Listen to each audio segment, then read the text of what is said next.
നമസ്കാരം. ഇൻഫിനിറ്റ് സ്റ്റോറീസിന്റെ പുതിയൊരു അധ്യായത്തിലേക്ക് എല്ലാവർക്കും സ്വാഗതം. എൻ്റെ അടുത്ത് നേരം നോക്കാനും പ്രശ്നം വയ്ക്കാനും ഒക്കെ ആയിട്ട് ആളുകൾ വരുന്ന സമയത്ത് വളരെ വിഷമിച്ച് പറയാറുള്ള ഒരു കാര്യമുണ്ട്. തിരുമേനി, എന്തൊക്കെ ചെയ്തിട്ടും ജീവിതത്തിൽ ഒരു ഉയർച്ച കിട്ടുന്നില്ല. കഷ്ടപ്പാടും ദുരിതവും മാത്രമാണ് മിച്ചം. ചെയ്യാത്ത വഴിപാടുകളില്ല, പോകാത്ത അമ്പലങ്ങളില്ല. എന്തെങ്കിലും ഒരു പരിഹാരം പറഞ്ഞു തരണം.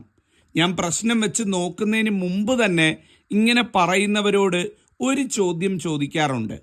നിങ്ങളുടെ കുടുംബക്ഷേത്രം എവിടെയാണ്? നിങ്ങളുടെ കുടുംബദേവത ആരാണ് എന്നുള്ളൊരു ചോദ്യം ആദ്യം തന്നെ ചോദിക്കാറുണ്ട്. ഇതിൽ നല്ല ഒരു ശതമാനം ആളുകളും കുടുംബക്ഷേത്രം അറിയില്ല എന്നാണ്, അല്ലെങ്കിൽ കുടുംബക്ഷേത്രം എവിടെയാണ് എന്ന് പെട്ടെന്ന് പറയാൻ പറ്റാത്തതായിട്ട് തപ്പുന്നത് കാണാറുണ്ട്.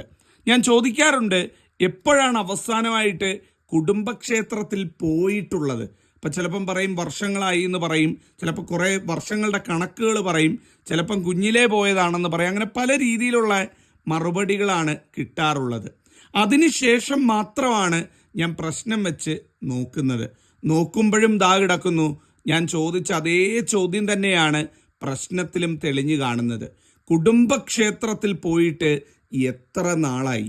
കുടുംബദേവതയുടെ ഒരു കണ്ണീര് തെളിഞ്ഞു കാണുന്നതായിട്ട് പ്രശ്നത്തിലും തെളിഞ്ഞു വരുന്നതാണ്. ഇത് ഒരു ഇൻസിഡൻ്റ് ഒന്നും അല്ല കേട്ടോ, 1000 തവണ ഇത്തരത്തിൽ സംഭവിച്ചിട്ടുണ്ട് എന്നുള്ളതാണ്. എന്താണ് ഇതിൻ്റെ കാരണം എന്ന് ചോദിച്ചു കഴിഞ്ഞാൽ മറ്റൊന്നുമല്ല, നമ്മളെല്ലാ വഴിപാടും ചെയ്യും, ലോകത്തെല്ലായിടത്തും പോവും, പക്ഷേ നമ്മൾ നമ്മുടെ കുടുംബദേവതയെ കാണാൻ വിട്ടുപോകും എന്നുള്ളതാണ്. നമ്മുടെ കൺമുന്നിലുള്ള ദേവതയാണ് കുടുംബദേവത എന്ന് പറയുന്നത്. ഞാൻ പറയുന്നത് കുടുംബക്ഷേത്രം ചിലപ്പം ദൂരെ ആയിരിക്കും, ക്ഷേത്രത്തെ പറ്റിയല്ല പറയുന്നത്. ആ ദേവനെ അല്ലെങ്കിൽ ദേവതാ സങ്കല്പത്തെ പറ്റിയാണ് പറയുന്നത്. നമ്മുടെ കുടുംബത്തിൻ്റെ രക്ഷയ്ക്കായിട്ട് നമുക്ക് മുമ്പുള്ള 7 തലമുറകളിൽപ്പെട്ട് നമ്മുടെ പൂർവികർ, നമ്മളുടെ മുതുമുത്തച്ഛന്മാർ വെച്ചാരാധിച്ചു പോന്ന, അല്ലെങ്കിൽ അവരുടെ കൂടെ വന്ന ദേവതയാണ് നമ്മുടെ കുടുംബദേവത എന്ന് പറയുന്നത്. എല്ലാവർക്കും ഒരു കുടുംബക്ഷേത്രം ഉണ്ടാകും, അവിടെ ഒരു ദേവൻ അല്ലെങ്കിൽ ദേവത ഉണ്ടാകും. നിങ്ങളുടെ അമ്മ വഴിക്ക്, ഇപ്പം ചില സമുദായങ്ങൾക്ക് അത് അച്ഛൻ വഴി കണക്കാക്കുന്നതുകൊണ്ട്, പക്ഷേ ഒട്ടുമുക്കാൽ സമുദായങ്ങൾക്കും അമ്മ വഴിയാണ് കുടുംബക്ഷേത്രം കണക്കാക്കുന്നത്. അപ്പം ആ ഒരു അമ്മ വഴിയുള്ള കുടുംബക്ഷേത്രം ഏതാണെന്നുള്ളത് അറിഞ്ഞു വയ്ക്കുക. ആ കുടുംബക്ഷേത്രത്തിൽ നിന്ന് ഞാൻ ഈ പറയുന്ന രീതിയിൽ കുറച്ച് മണ്ണ്, കുറച്ചെന്ന് പറഞ്ഞാൽ ഒരു കൈപ്പിടി മണ്ണ് വരുമ്പോൾ ഒരു കൈപ്പിടിയിൽ ഒരല്പം മണ്ണ് എടുത്തുകൊണ്ട് വന്നിട്ട്, ഒരുപാടൊന്നും അല്ല, ഒരു കൈപ്പിടിയിൽ ഒരല്പം മണ്ണ് എടുത്തുകൊണ്ട് വന്നിട്ട് ഞാൻ ഈ പറയുന്ന കണക്ക് വീട്ടിൽ കൊണ്ടുവന്നൊന്ന് ഇട്ട് നോക്കിക്കേ. നിങ്ങളുടെ ജീവിതത്തിലെ സകല ദോഷങ്ങളും ദുഃഖങ്ങളും ദുരിതങ്ങളും മാറും, ജീവിതം രക്ഷപ്പെടുന്നതായിരിക്കും. ഒരുപാട് പേർക്ക് ഞാൻ പറഞ്ഞു കൊടുത്തിട്ടുള്ള കാര്യമാണ്. അവരൊക്കെ ചെയ്തിട്ട് വന്ന്, തിരുമേനി നല്ല മാറ്റമുണ്ട്, ഞങ്ങളിത് ഇത്രയും കാലം അറിയാതെ പോയല്ലോ എന്ന് പറഞ്ഞിട്ടുള്ള കാര്യവുമാണ് ഞാനിന്ന് പറഞ്ഞു തരുന്നത്. അതായത് കുടുംബക്ഷേത്രം എന്ന് പറയുന്നത് നമ്മളുടെ രക്ഷയ്ക്കായിട്ട് സ്ഥാപിക്കപ്പെട്ടതാണ്. അത് കഴിഞ്ഞിട്ടേ ഏത് മഹാക്ഷേത്രവും നമുക്കുള്ളു എന്നുള്ളതാണ്. അതായത് ഇപ്പോൾ നമ്മൾ ഗുരുവായൂർ പോയി നിന്ന് പ്രാർത്ഥിക്കുന്നു, കണ്ണൻ്റെ അടുത്ത് പോയി നിന്ന് നമ്മളെല്ലാം കരഞ്ഞ് പ്രാർത്ഥിക്കുകയാണ്. പക്ഷേ അപ്പോഴും കണ്ണൻ നോക്കുന്നത് എന്താ?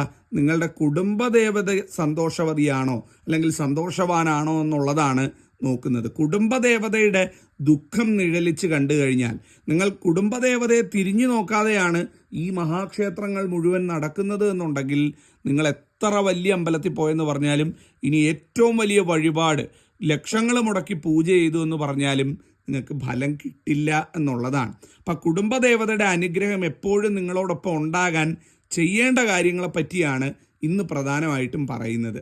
ആദ്യമായിട്ട് മനസ്സിലാക്കുക, നിങ്ങളുടെ കുടുംബക്ഷേത്രത്തിൽ ഇനി തൊഴാൻ പോകുന്ന സമയത്ത് അവിടെ നിന്ന് ഒരു കൈക്കുമ്പിളിൽ ഒരു പിടി മണ്ണ് എടുക്കുക. എടുത്തിട്ട് അതൊരു ചെറിയ പൊതിയാക്കിയോ മറ്റോ വീട്ടിൽ കൊണ്ടുവരിക. ഒരു പേപ്പറിലോ മറ്റോ പൊതിഞ്ഞ് ഏറ്റവും ഐശ്വര്യമായിട്ട് വീട്ടിൽ കൊണ്ടുവരിക. തൊഴുത് മടങ്ങുമ്പോഴാണ് കൊണ്ടുവന്നിട്ട് അത് നിങ്ങളുടെ വീട്ടിലെ തുളസിത്തറയുണ്ടല്ലോ, ഒരു വീടായി കഴിഞ്ഞാൽ നിർബന്ധമായിട്ടും തുളസിത്തറ ഉണ്ടാകണം. ആ തുളസിത്തറയിൽ, ഇനി തുളസി തറയായിട്ട് കെട്ടാനില്ല എന്നുണ്ടെങ്കിൽ 4 കല്ല് വെച്ച് ഒരല്പം മണ്ണ് നിറച്ച് അതിലൊരു തുളസി വളർത്തുക. അല്ലെങ്കിൽ വളർന്നു നിൽക്കുന്ന തുളസിക്ക് 4 കല്ല് വെച്ച് ഒരു അതിര് പോലെ തിരിച്ച്, അല്ലെങ്കിൽ ഒരു കെട്ട് പോലെ തിരിച്ച് അതിനുള്ളിൽ കുറച്ച് മണ്ണ് നിറച്ച് അതിൽ ഈ തുളസി നട്ട് വളർത്തുക. ആ തുളസിത്തറയിലേക്ക് ഈ കൊണ്ടുവരുന്ന ഒരു കൈപ്പിടി മണ്ണുണ്ടല്ലോ, അല്ലെങ്കിൽ ഒരു പൊതി മണ്ണുണ്ടല്ലോ, ആ മണ്ണ് കൊണ്ടുവന്ന് ആ തുളസിത്തറയിൽ നമ്മളുടെ കുടുംബദേവതയുടെ അംശം കലർന്ന, കുടുംബദേവതയുടെ സാന്നിധ്യമുള്ള ആ മണ്ണ് കൊണ്ടുവന്ന് നമ്മളുടെ തുളസിത്തറയിൽ മനോഹരമായിട്ട് ഇടുക. ഇട്ടതിന് ശേഷം അതിന് ദിവസവും വെള്ളം ഒഴിച്ചു കൊടുക്കുക. ആ തുളസിത്തറ ഏറ്റവും മനോഹരമായിട്ട് പരിപാലിക്കുക. ഇങ്ങനെ ഒന്ന് ചെയ്ത് നോക്കിക്കേ. അതായത് കുടുംബക്ഷേത്രത്തിൽ ഒരിക്കൽ മാത്രം പോയിട്ടല്ല ഇത് ചെയ്യേണ്ടത്. കുടുംബക്ഷേത്രത്തിൽ പോകണം. ഒരു വർഷത്തിൽ ഏറ്റവും കുറഞ്ഞത് 4 തവണയെങ്കിലും കുടുംബക്ഷേത്രത്തിൽ പോകണമെന്ന് അതിൻ്റെ കണക്ക്. ഇനി എത്ര ദൂരെയാണെന്ന് പറഞ്ഞാലും ഒരു വർഷത്തിൽ 4 തവണയെങ്കിലും കുടുംബക്ഷേത്രത്തിൽ പോയിരിക്കണം. മണ്ണ് കൊണ്ടുവന്നിട്ടിട്ട് ഞാൻ കുടുംബക്ഷേത്രത്തിൽ മണ്ണ് കൊണ്ടുവന്നിട്ട് ഇനി അങ്ങോട്ട് തിരിഞ്ഞു നോക്കണ്ട, അങ്ങനെയല്ല ഞാൻ പറയുന്നത്. കുടുംബക്ഷേത്രത്തിൽ നിന്ന് ഇങ്ങനെ കൊണ്ടുവന്നിട്ടിട്ട് ഒരു വർഷത്തിൽ 4 തവണയെങ്കിലും. ഇപ്പം അന്യദേശത്തുള്ളവരാണെന്നുണ്ടെങ്കിൽ നിങ്ങൾക്കുള്ള കാര്യവും ഞാൻ പറഞ്ഞുതരാം. അവർക്ക് ഒരു വർഷത്തിൽ ചിലപ്പോൾ 4 പ്രാവശ്യം വരാൻ പറ്റണമെന്ന് ഉണ്ടാവില്ല. മറ്റ് രാജ്യങ്ങളിലായിരിക്കും, അല്ലെങ്കിൽ മറ്റ് സ്ഥലങ്ങളിലായിരിക്കും, ഒരുപാട് ദൂരെ നാട്ടിലായിരിക്കും. അങ്ങനെയുള്ളവർക്ക് ചിലപ്പോൾ 4 പ്രാവശ്യം വരാൻ പറ്റണമെന്നില്ല. അങ്ങനെയുള്ളവർക്കുള്ള പരിഹാര മാർഗവും ഞാൻ നിങ്ങൾക്ക് പറഞ്ഞു തരാം. അപ്പം ഇത്തരത്തിൽ മണ്ണ് കൊണ്ടുവന്നിട്ട് ആ തുളസിത്തറയിൽ ദിവസവും വെള്ളം ഒഴിച്ച് ഏറ്റവും മനോഹരമായിട്ട് പ്രാർത്ഥിക്കുക. സകല ദോഷങ്ങളും നീങ്ങും, സകല ഐശ്വര്യങ്ങളും നിങ്ങൾക്ക് വന്നു ചേരുന്നതായിരിക്കും.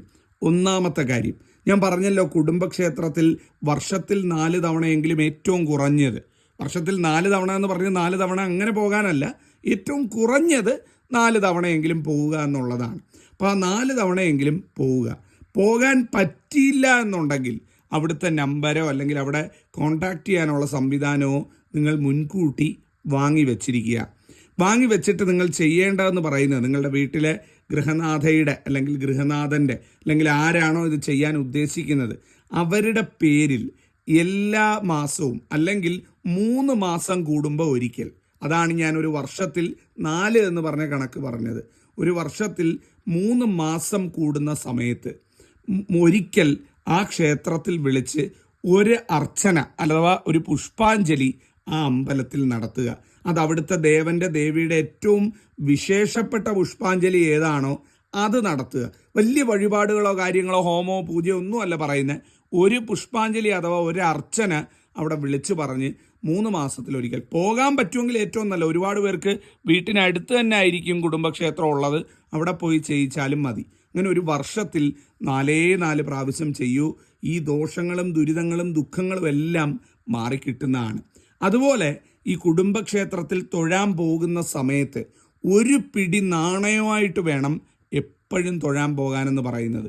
10-100 രൂപ മാറ്റി അതൊരു ചില്ലറയാക്കി ഒരു കൈപ്പിടിയിൽ വെച്ച് ഒരു പൊതിയായിട്ടോ അല്ലെങ്കിൽ ഒരു പട്ടിൽ പൊതിഞ്ഞോ എടുത്തുകൊണ്ട് എപ്പം കുടുംബക്ഷേത്രത്തിൽ പോയാലും കൊണ്ടുപോവുക എന്നുള്ളതാണ്. അതായത് വീട്ടിനടുത്ത് കുടുംബക്ഷേത്രമുണ്ട് എന്നും തൊഴാൻ പോകുന്നവരോടല്ല ഞാൻ പറയുന്നത്, എപ്പോഴെങ്കിലും പോകുന്നവർക്ക്. ഈ വീട്ടിനടുത്തുള്ളവരാണെന്നുണ്ടെങ്കിൽ വർഷത്തിലൊരിക്കൽ ചെയ്താൽ മതി. വർഷത്തിലൊരിക്കൽ ഒരു നാണയക്കിഴി ആ നടക്കൽ, ആ കാണിക്കയിൽ സമർപ്പിക്കുക എന്നുള്ളതാണ് രണ്ടാമതായിട്ട് ചെയ്യേണ്ട കാര്യം.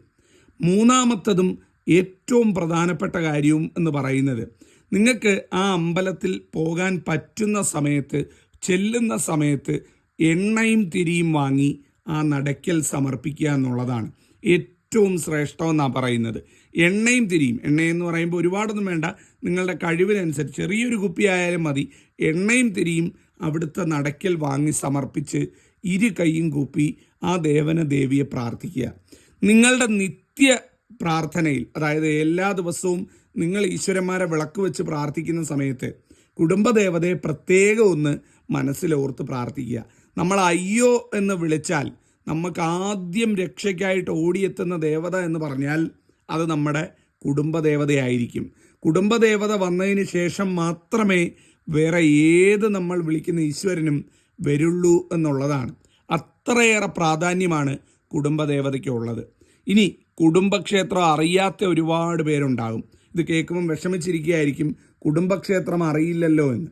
കുടുംബക്ഷേത്രം അറിയില്ല എന്നുണ്ടെങ്കിൽ നിങ്ങൾ നിങ്ങളുടെ വീട്ടിനടുത്ത് ഭദ്രകാളി അമ്പലം ഉണ്ടെങ്കിൽ ആ ഭദ്രകാളി അമ്മയെ മനസ്സുകൊണ്ട്, ലോകമാതാവാണ് ഭദ്രകാളി, അമ്മയെ മനസ്സുകൊണ്ട് സങ്കല്പിച്ച് ആ അമ്പലത്തിൽ പോയി ഞാൻ ഈ പറയുന്ന കാര്യങ്ങൾ ചെയ്താലും മതി. കഴിയുന്നതും നിങ്ങളുടെ കാരണവന്മാരെടുത്ത് ചോദിച്ച്, അല്ലെങ്കിൽ പഴയ ആളുകളുടെ അടുത്ത് ചോദിച്ച് കുടുംബക്ഷേത്രം മനസ്സിലാക്കി ചെയ്യുന്നതായിരിക്കും ഏറ്റവും ഉചിതം എന്ന് പറയുന്നത്. അപ്പം ഒരുപാട് പേർക്ക് ഞാൻ പറഞ്ഞു കൊടുത്ത് ഫലം കിട്ടിയിട്ടുള്ള കാര്യമാണ്.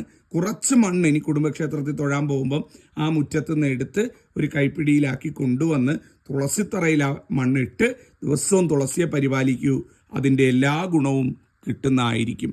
ഇത് പറയാൻ വേണ്ടിയാണ് ഇന്ന് വന്നത്. അധ്യായം ഉപകാരപ്പെട്ട് കാണുമെന്ന് വിചാരിക്കുന്നു. ജഗദീശ്വരനെ അനുഗ്രഹിക്കട്ടെ. നന്ദി, നമസ്കാരം.